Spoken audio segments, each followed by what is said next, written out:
Well, yeah, episode 2, guys. Hello, good evening, and if you're in England, hopefully you haven't melted yet. I know I have. So hot. It's me, Rygart Zess, here with Titania, who's drinking Coke Zero at the moment. So how have you been? I'm very well, thank you. Good. Yes. Good. And what has you been up to in the world of anime and mangas this week? I've actually been more involved with it this week than normal.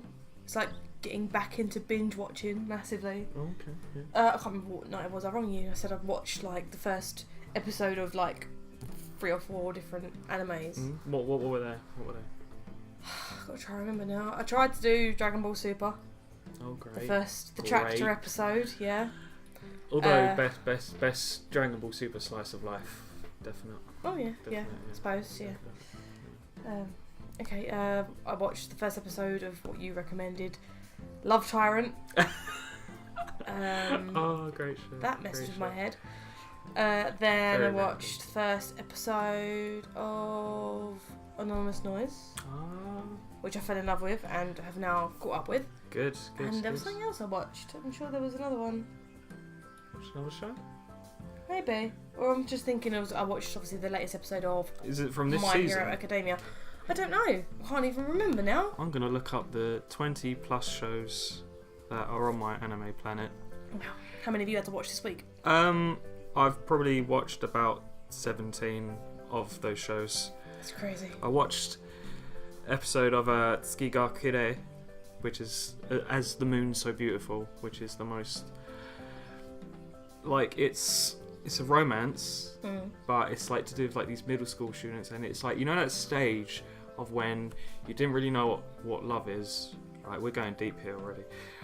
And, you know, you get your first like girlfriend, boyfriend, and it's like that awkwardness of like, you don't know whether to hold hands, and then it's like, yeah, it is like that, and it's so cute. Yeah. And I got a bit emotional today, because I think it was episode 7, and it's beautiful stuff. No wonder it's in the title.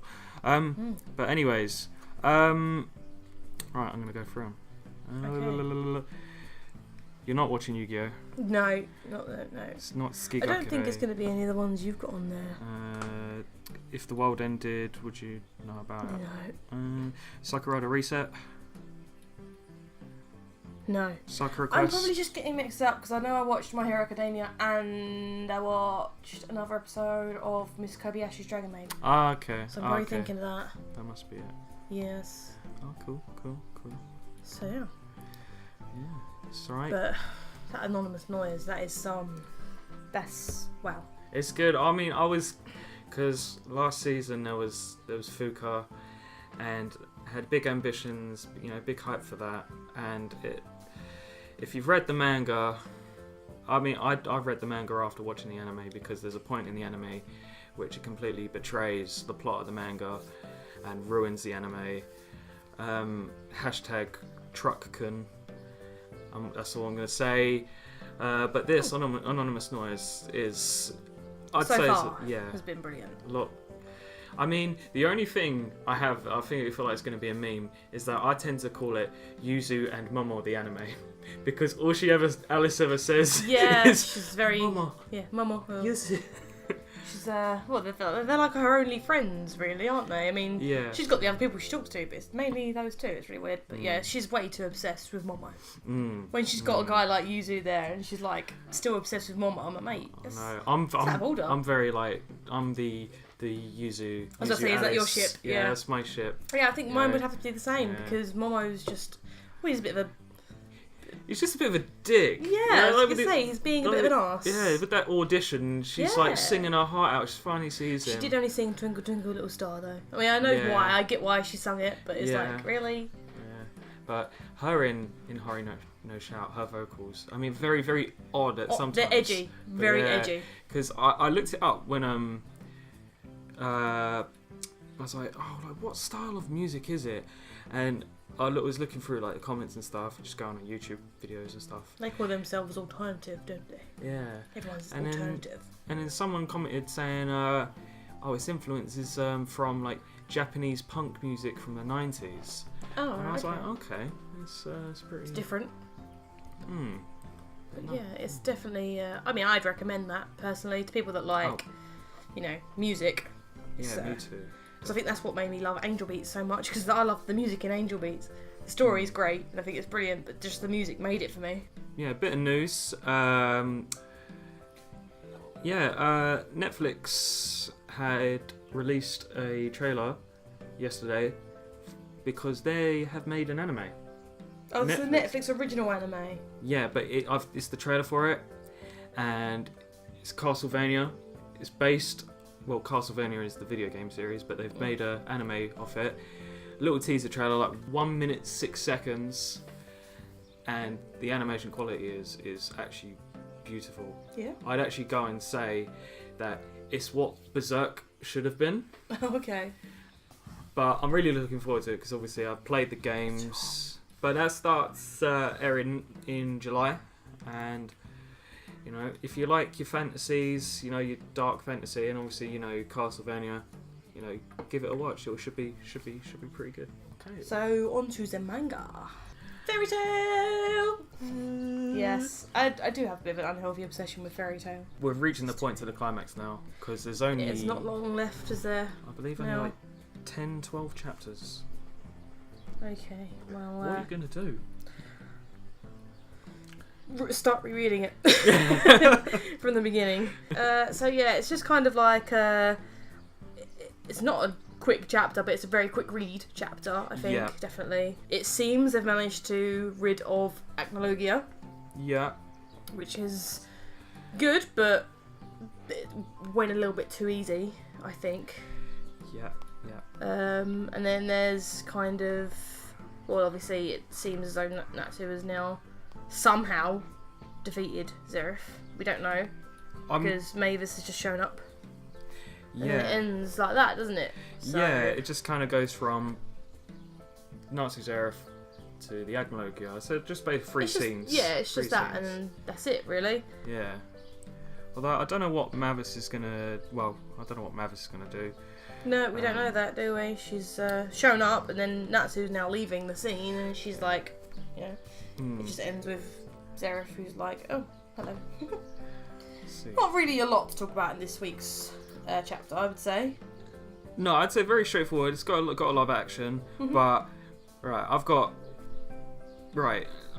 think I've got like 3 gripes. Right. Okay. Number 1, there's the part where it's like classic shonen, rivals, but I can't help but go back to the old Naruto Sasuke fight near the end of part 1 of Naruto, where it's like, they're going to fight each other, final blow, and then it's like Natsu goes Zeref, and then Zeref goes Natsu, and he's just like boom, massive explosion, power, friendship. And power friendship. But then the scene cuts to the old Acnologia thing. Yeah. As you said with the yeah, so they're all struggling and whatnot, and Jalal was, trying to, he's almost trying to sacrifice himself, right? Because isn't he the one who goes flying off to fight, to try push him into the thing, the time space, but then it just doesn't seem to work for him very well at all. And then all of a sudden the ship comes out, and that Anna's like, I'm going to steer the ship, but I don't really think I can steer the ship. Well, the others say they can't do it. You won't be able to do it on your own.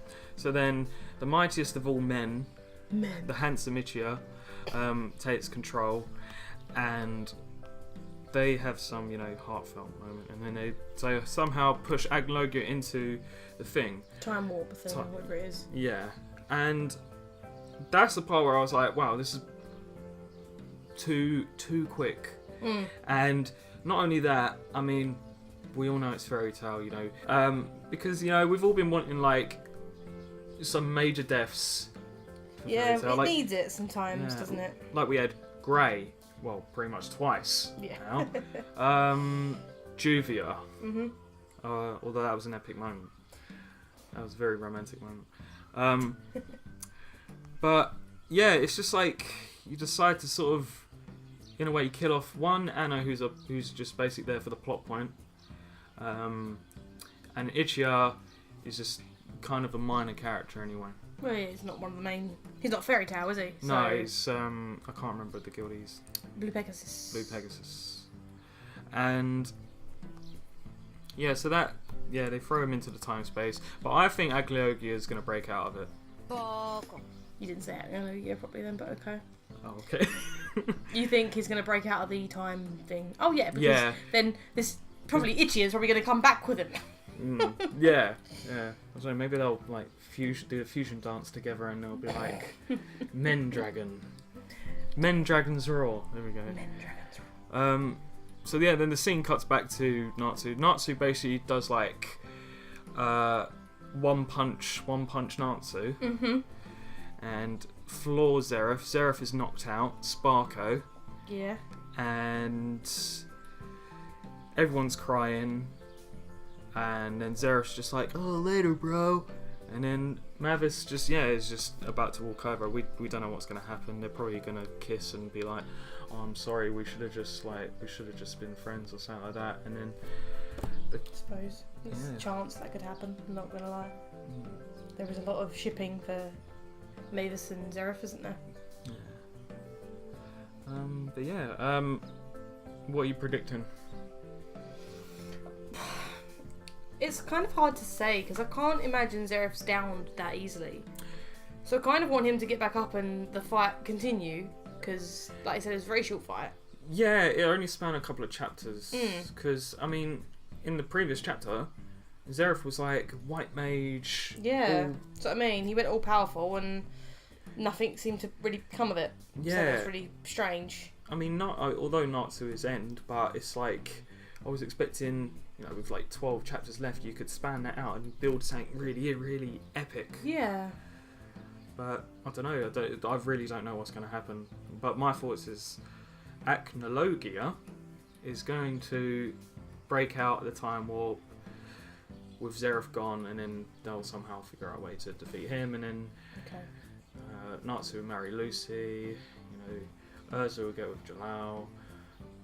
Gray. I don't know, they tease their ships way too much for any of these to happen. I mean... Right, on to the best manga of them all, for me. The best manga is your favourite manga, isn't it? Yes. It continues to make my heart pound. Yeah, it's definitely a heart dropper, isn't it? You're like, oh my god, what's going on? Gives me anxiety every week. Yes. I can understand. Totally relate. Obviously, we're talking about The Promised Neverland, which, if you haven't read it, I know we talked about it last thing, but I thought I'd give you a little bit of insight before we talk about the latest chapter. So if I read the description, it goes, Emma and her friends have a pretty good life at the orphanage they grew up in. Though the rules may be strict, the caretaker is kind. But why are the children forbidden from ever leaving? Doesn't really tell you much about that, does it? I mean, no. It really doesn't give you a clue as to what is actually going to go on in this manga. I mean, it's a brilliant read. Yeah. Every single chapter is a cliffhanger, like without a doubt. Even the smallest ones leave you like no anymore. Doubt. Yeah, it's crazy. I mean, I don't really want to ruin it for people, but I just tune out now if you're going to read it and you don't want spoilers. So read it, pause this podcast, and then come back to us. Yeah, because we're going to do a quick brief summary of everything that's happened before chapter 39, and then we'll go from there. Okay. So from the beginning. As you said, happy orphanage, lots of kids, all different ages as well. Yeah. They're strict, but they're looked after very well. They're fed really well. They're taught like. They're all quite smart kids, aren't they? Yeah, because they go through these. They have these exams every day. Yeah. They look really. That was the first thing that was pretty weird. But yeah, no, life is pretty simple. Yeah. They're told not to go into the forest, really. I don't know.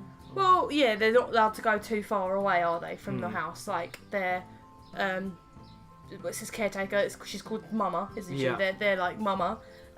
Doesn't let them go too far. She keeps her eye on them. And stuff like that. So yeah, like they can't go wandering off too much. I should just go looking for him and bring him back, really, wasn't she? So, so yeah, you got that. Then the 3 main characters. Yeah, the 3 main characters are all the 3 eldest characters, aren't they? Yes, yeah. Which is Emma, Norman, and Ray. Yeah. Again, they're all very smart. Emma's very athletic, isn't she? She's like a sporty kind of girl. Norman's really smart, and Ray's kind of intellectual. Ray's very quiet. Norman's he's like very intelligent, but I don't know, he's very geeky. Yeah, and then Emma, as you say, is like the athletic. Yeah. You know, happy, positive, go. Everyone loves her. Yeah. Like, you know. And her hair's pretty good. That flick in it. The flick. It's pretty cool. But yeah, so like they do these exams and stuff, and then they sort of, you know, have fun and whatnot. But every so often there's a child that gets adopted. So yeah, also it's an adoption. Well, yeah, it's an orphanage, I said. So yeah. So every now and again, one kid will be like, "Oh, I've been adopted," and then they get their stuff together. They go to the gates with Mama, and then obviously she sees them off. She comes back. Life carries on as normal. But then there's a certain chapter where. Chapter 1. It was his first chapter. Is it the first chapter or the second chapter? It's okay. First chapter. So it gets into it really quickly. First chapter, and then you got one young girl, is sent off to be adopted, but she leaves behind her teddy. Is it a teddy? Yeah. So 2 of the elder kids, which is Norman and Emma, follow her to give her a teddy before she leaves, because she's like really attached to this teddy. She, you know, they know that. So they go to chase her, and they see kind of the horrific truth of what these adoptions are. It's not a regular adoption. It's so much more crazy than you would expect. Yeah, you see, it's a truck, isn't it? Yes. And they open up, Norman and Emma look inside the truck, and it's the dead girl's corpse. Yeah, with a rose. Yeah, some sort of flower. Yeah. It was as if it's growing out of her, isn't it? Yeah, I don't know if it's like a symbolism thing. Maybe, because it hasn't really been explained, has it? So it's got to be some sort of, like you say, a symbol of their death or something. So it's like shock, horror. What the hell? Like, she's dead. She's been murdered, in a way. What's happened? So they freak out. They end up hiding under the truck, don't they? Yeah, because they hear noises, they hear voices. Coming, yeah. And it's their caretaker, their mama, with these creatures. Yeah, like demon, massive, long fingers and like almost like masks or something. Yeah. Creepy looking things, really creepy. They manage to escape anyway. They get back to the orphanage, and then like they don't tell any of the kids because obviously they'll freak out.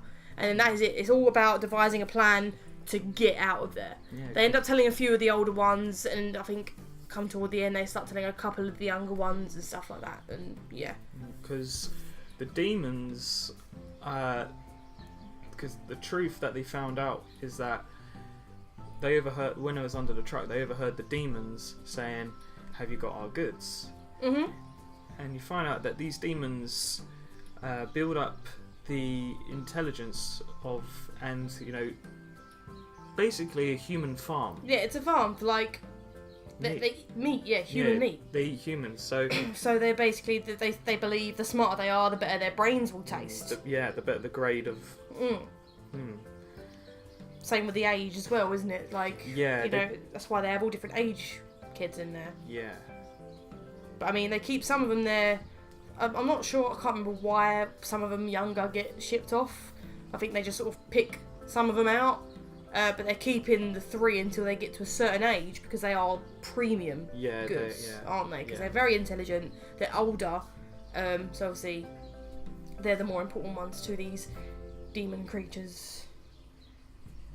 But yeah, it's just, you don't expect it. So it's all about them now escaping and getting the hell out of there. But there's so many little tricks. I mean, Mama's got trackers in them. She just knows everything. Every time they figure something out to do, she just knows. And you're like, okay, well, Mama's found that out. And they end up basically, Mama knows that they're trying to escape. She doesn't know how they're going to escape, but she knows that they all want to escape. So one of them, did he kill himself or die? He gets sent. Oh, he gets adopted, doesn't he? One of the older ones gets adopted. Norman. Adopted. So you know what's going to happen to him, and it's like, oh my god. So then there's only 2 of them left, and when you think all hope's lost, they manage to escape in a way, don't they? With everybody apart from the really young ones. Yeah, and we're trying not to tell you how you know all this stuff, because there is so much that goes on between devising the plan to escape and when they escape. Because like when I was reading this, I don't know if this is like this for you, but I feel like the art kind of reminded me a lot like Disney, especially with the character looks. No, what you mean. Yeah, like the big eyes and like the smiley faces. Yeah, and that. Definitely. I see what you mean. Which is quite a cool, distinctive look. I haven't seen that. I haven't seen a similar anime or manga like that in a while. But yeah, I also found it very similar to like anyone who's watched Prison Break back in the day. You know, I've not watched. Like, season 1. If you think of that, every chapter's like forming a little bit of the escape plan. So yeah, and then they managed to escape, which is unbelievable how it happens. You know, some enemies become friends, some friends become enemies, and you know some cliffs become hangers. And yes, all of the cliffhangers. And then we get to chapter 39. That's where we currently are. So that's how quickly you can read this. There's only 39 chapters. You can read that pretty quickly. Every chapter ends in a cliffhanger, so you're going to want to read the next one anyway. You could definitely get through this in a couple of days. You can get through it in a day if you were dedicated, easily. So, in this chapter, Titania, where did all the children go? Well, yeah, so the last chapter ended, all the children vanished, apart from a couple of them, and then suddenly they've gone into, like, an under layer of like, the forest. Yeah, like a tunnel thing, isn't it? Yeah, they were looking for them, and then all of a sudden they have like they fall through the holes where obviously the kids fell through. Yeah. But they all seem to be really happy in the place that they are, because it's sheltered. It's not too hot or cold or anything like that. There's no predators down there, so there's it's a few bugs, just like little random bugs and stuff. That's just some of the kids are freaked out about bugs. Yeah. Yeah. So you think, oh, okay, so they're safe, but they're only in a tunnel that literally only goes one way. Yeah. So they'll think, okay, well, we need to get out of here to get back up to get out. So they think, oh, we'll find somewhere to go. They all to this tunnel when it comes to an opening with a massive tree in it. So one of the guys is like, oh, we can climb this tree, get out of here that way. Around. Yeah, it's a really pretty little area that they've found. They're all like, oh, look how amazing this is. And so they're happy with it until it turns out the whole thing is alive, isn't it? Yeah. Like the tree, the whole tunnel, it was all like one massive creature that seems to be trying to get them. Yeah, it's the panel where it's like it just shows you those dead animal corpses hanging from the tree, because they're like, hang on a minute, and they look up and there's all these, they then realise that this tree thing must be sucking the life out of those things. Oh, it's crazy. It's so unexpected. Yeah, so just as you think something good's about to happen for them, it's like, nope, denied. Yeah, Emma and Ray start to panic, thinking of the children, because the tree closes the entrance behind them, so it's trying to trap them in so it can get them and then eat them. Well, suck the life out of them. Yeah, and devour them and the children, because they're realising that the outside world is much more dangerous than they thought it was, not just the demons. Yeah, because so far since they've escaped, they've not come across any problems, have they? No, they've just been walking, but they're trying to look for water and food to sort of see how they can survive out in. Yeah, but they've got a goal to get to, haven't they? Yes, they've got that from that pen from Sister Crone. They've got like coordinates to so they've got a place to go. So that's where they're trying to go, but they're being denied every single way.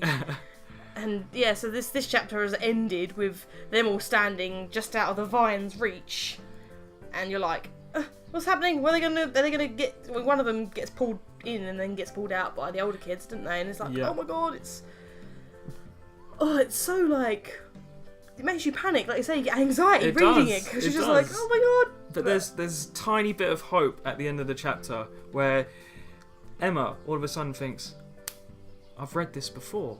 I've heard about this. Isn't it Ray says, what are these creatures? I've never read about anything like this, because he's read all about the outside world from what the past was like. So from what kind of, I suppose, what we know, he's read about what sort of stuff we would know in this world, kind of thing. I suppose was what you guess.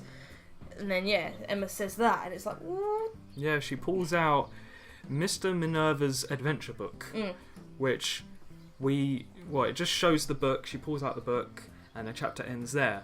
So maybe this has information on how on maybe different types of creatures in this new outside world, or maybe even have information on these demons. That's what we're thinking, but we don't know, because cliffhanger. Yeah, hopefully, they'll break out, they'll figure a way out to escape the forest. And just hoping we get a bit more information on the world from this book. It'll be interesting to see how they can get out of the situation. Yeah, definitely. So that's Neverland at the moment. For another week. Cry. Cry face. Dragon cries. Yeah. I don't know if you want to, I know there wasn't a new chapter this week, but we could quickly talk about the other manga we're reading. Yes, Jagan, which is very, like we said, it's obviously based from Parasite, hence, like you said, the Miggy, there is Miggy in there for a second. It's a reference to Miggy. It's a reference. Yeah. It is a horror, mm-hmm. and as Titania said, it takes a very heavy influence from Parasite. To the point, there's basically parasites. Apart from parasites, it's not parasites, it's frogs. It's frogs, yeah. It's so if I read the description again, which probably is pretty brief. Yeah, probably. Shintaro Jagasaki, who is a neighborhood police officer, lives with his girlfriend while working a job that is killing him slowly with annoyance. It looks like he will end up marrying soon and live a boring life with a nuclear family. A grim future for a guy with dreams. One such day, a mysterious monster appeared on the train, and he suddenly can shoot with his right hand like Master Buppanatsu, the eggplant mascot. Yeah, we don't know who that is though, do we? Yeah. Oh, do we? Yeah, it's on the poster in the train. Oh, on the train. Yeah. Because he has this whole catchphrase of shoot 'em up. Shoot 'em up. Which I presume is like a rap song, I'm guessing. Which he sings it. Maybe.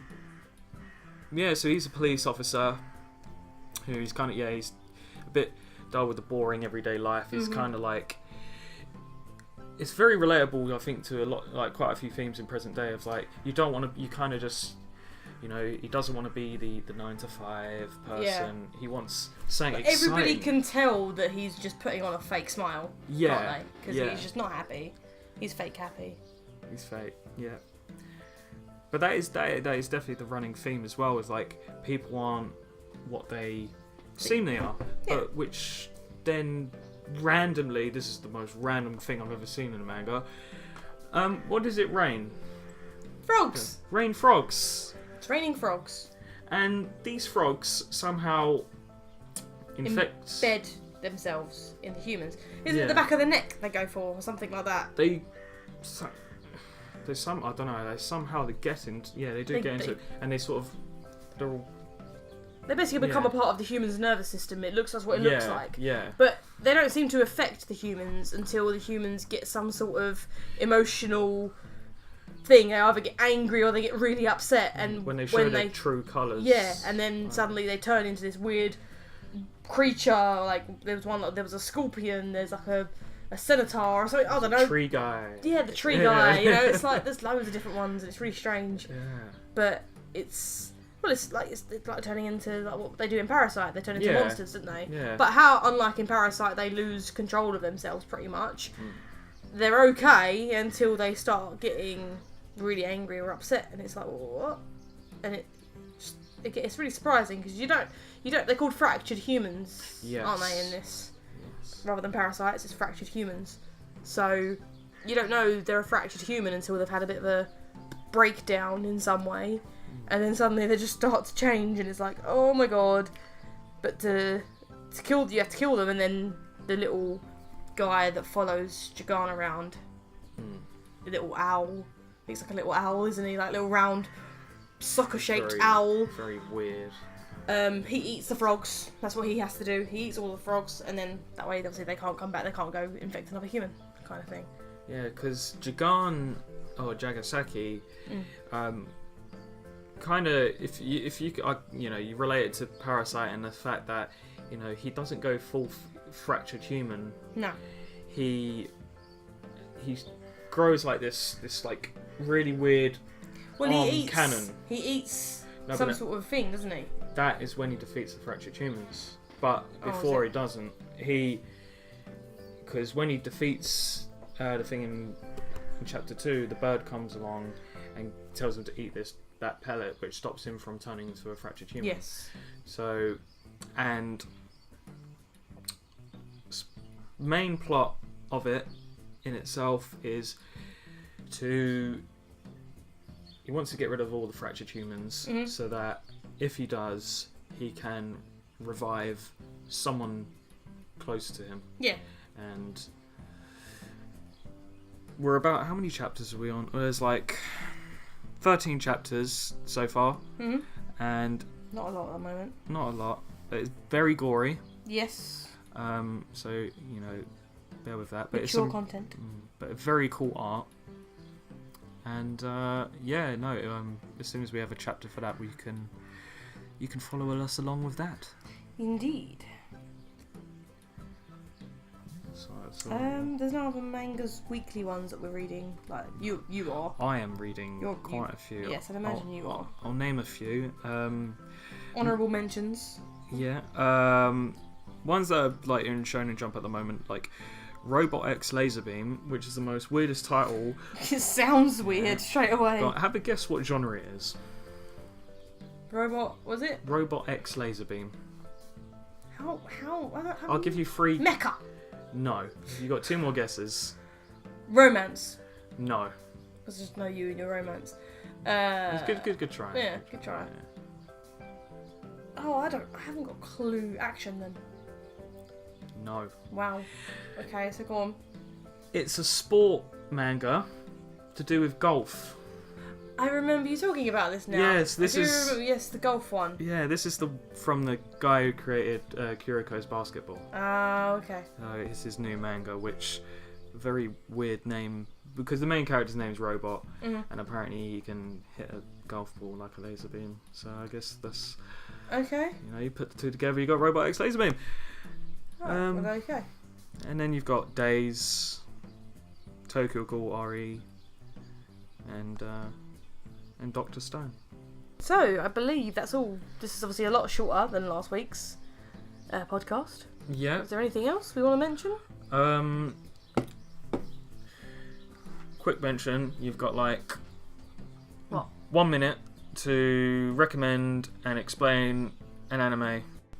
Okay. You ready? I think so. Right. Okay. Go. 1.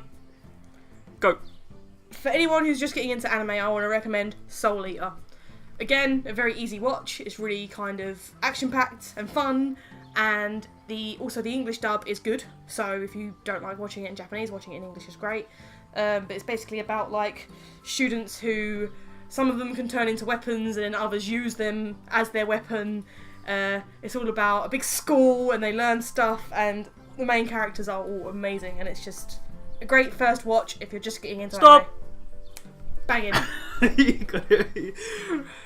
You was 0.33 seconds That's your over. stopping that you can't do. No. Right, well, your turn. Under rules and regulations of the Shut up. anime Come on, 30-second segment. Recommend an anime in 30 seconds. Right. You got one? Yeah. Sure? 3, 2, 1, go.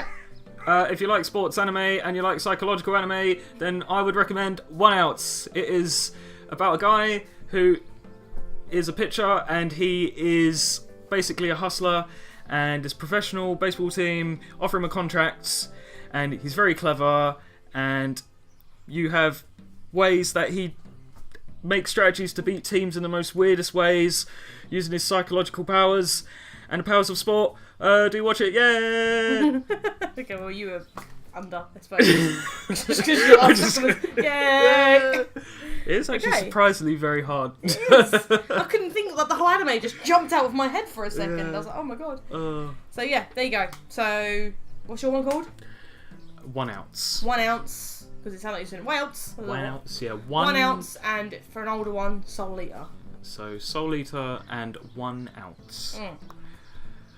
Yeah, so, yeah, if you do watch them, do get us back to, in which, I think we forgot to say our actual blog and Gmail. If you wanted to email. Yes. So, if you do feel like messaging or looking at the blog. Well, you can comment. We do set up a YouTube link as well, so you can comment on our YouTube video if you don't want to go through emailing, or I think on the blog. I think you can comment on the blog as well, can't you? Yeah, you can comment on the posts and that. So there's lots of places where you can just send a comment, but if you want to try get to us in a more of a personal way, I suppose, you can always send us an email to our Gmail account, which is just animeandmangapodcast@gmail.com. Obviously, it's a all one word, animeandmangapodcast@gmail.com.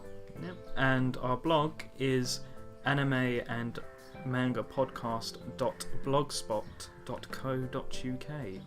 And also, we are on iTunes now as well. Yes. So you can always download the podcast. The links to that will be on our blog, won't it? Yes. Or you can download it manually, which I'll leave a link to download that manually if you want to do that. But, right, I'm going to jump into a really cold pool of water. It's been fun. Yes, I'm going to have a nice cold cider. Oh, Sidra. Sidra. But on that note, guys, thank you very much for listening. It's a milestone episode of 2 episodes, so I'm very proud. And, yes. Hope you enjoy it. Yeah. So I guess we'll see you next week for more chatting and more updates. Again, if you've got any stuff you want us to review, just hit us up a message and we'll try and get on that. Yeah. But on that note, mata ne. Jane. And oyasuminasai.